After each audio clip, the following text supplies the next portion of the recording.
Larry Flynt is not only the founder of Hustler, but he's probably the most moral man on the planet because he does not want to execute the person who made him paralyzed from the waist down. Now, he was shot by Joseph Paul Franklin back in the 1970s, and that completely changed the course of his life because he was bound to a wheelchair for the rest of his life. However, he has just been sentenced to the death penalty, and Larry Flynt does not agree with it. In fact, he wrote a piece about it for The Hollywood Reporter, and he says the following.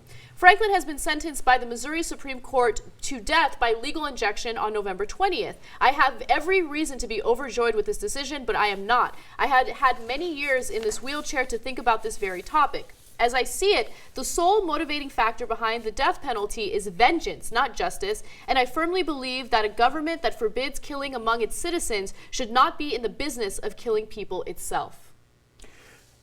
Larry Flynt's an American hero. First of all, obviously the Supreme Court case where he defended the First Amendment was historic, and it helped the country in terms of establishing more clearly what our First Amendment rights are.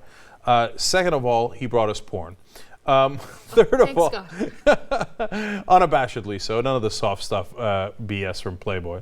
But no, on a serious note, third of all, when they were doing that whole Bill Clinton impeachment stuff, he said, look, I think the Republicans are full of crap. I think they're hypocritical, and I'm going to prove it. So I got money. I'm going to spend it for the right reasons, and I'm going to, if you've got information on Republicans who are cheating on their wives, I want to know it.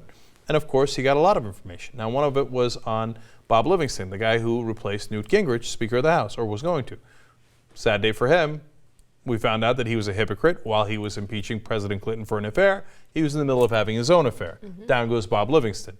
Now, that was one of several examples, but Larry Flynt has been always on the side of what is true and just. So the easy thing to look is, pornographer, immoral, oh my God, can you believe that he showed people's bodies and them enjoying each other's bodies? How dare he, right?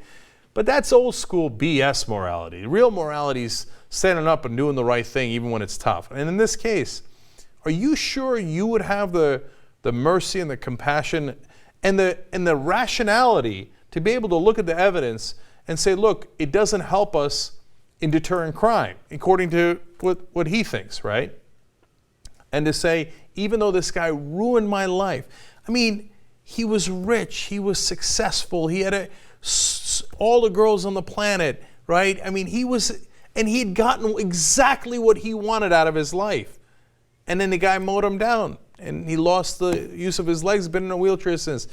Are you sure that you would have that kind of morality to be able to say, don't execute that guy? I don't think that I would. I'm going to come out and say it. I mean, I think that I would want to see him executed, which is why it's incredible that he's able to take a step back and say, look, I have to be principled on this issue. I mean, I'm against the death penalty, but I don't know if I would be principled on that issue if it had to do with someone who murdered one of my family members or did some serious harm to me.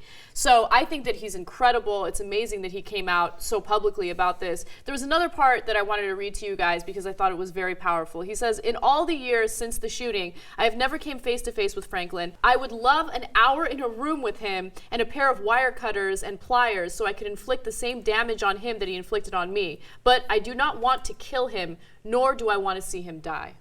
Now, so he's keeping it real there. He's like, don't get me wrong. I'm still, after all these years, incredibly mad at him for the most understandable reasons in the world. It's like, but nonetheless, you still shouldn't kill him. I'm not sure I'm that good a man. And remember, he shot Larry Flynt because Larry Flynt featured an interracial couple in the magazine, a black man with a white woman. And this guy was so deeply racist. I mean, he went out there attacking other interracial couples, and that's the reason why he got the death penalty. He shot Vernon Jordan Jr., who was a civil rights activist. He shot an interracial couple. He also hated Jews, by the way, and he was, let me see here, he'd bombed several synagogues. So don't shed a tear for Joseph Paul Franklin, one of the worst guys in a long time. But that shouldn't affect what you think about capital punishment, right? In terms of, does it work in deterrence? That's a good question, right? And just because we might have the right guy in Joseph Paul Franklin doesn't mean we have the right guy every time. And to me, that's the most important part of what's wrong with the death penalty. And bless Larry Flynt's heart for having the courage and the decency to say you shouldn't kill him despite the fact that he did this to me.